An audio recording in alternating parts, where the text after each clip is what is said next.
things that don't belong on my desk to begin with. I glance towards the door of Chris Masters' office, the boss, and watch him through the gaps in the vertical blinds. He's talking to someone just off to the side of the glass wall.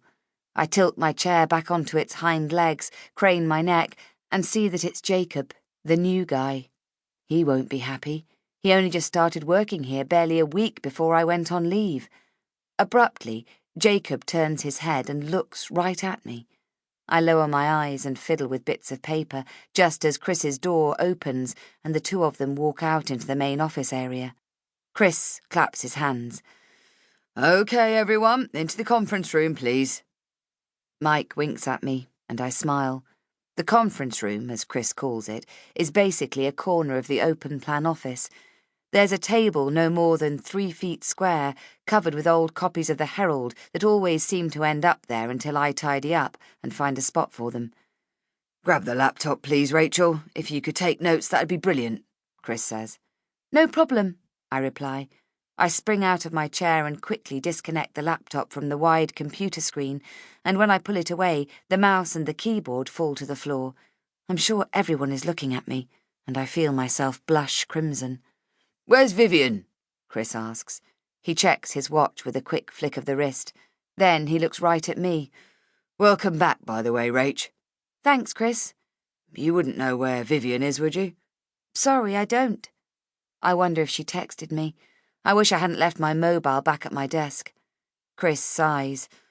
"I don't want to start without her." Just as he says this, the door opens and Vivian comes flying in. "I'm here," she says, a little breathless, her black curls bouncing around her face. I smile.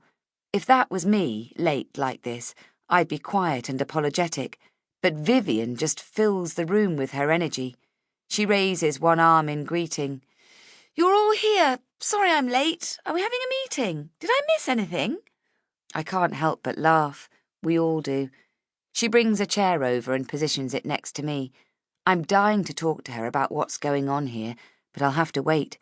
Vivian turns to me, puts a finger on my knee and mouths, "How was the holiday?" "Yeah, good. I'll tell you later," I whisper.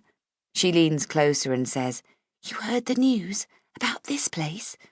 "Yeah, I don't know what to say," I reply. She makes a grimace. Vivian would be fine, I suspect, if she lost her job, because she inherited a lot of money.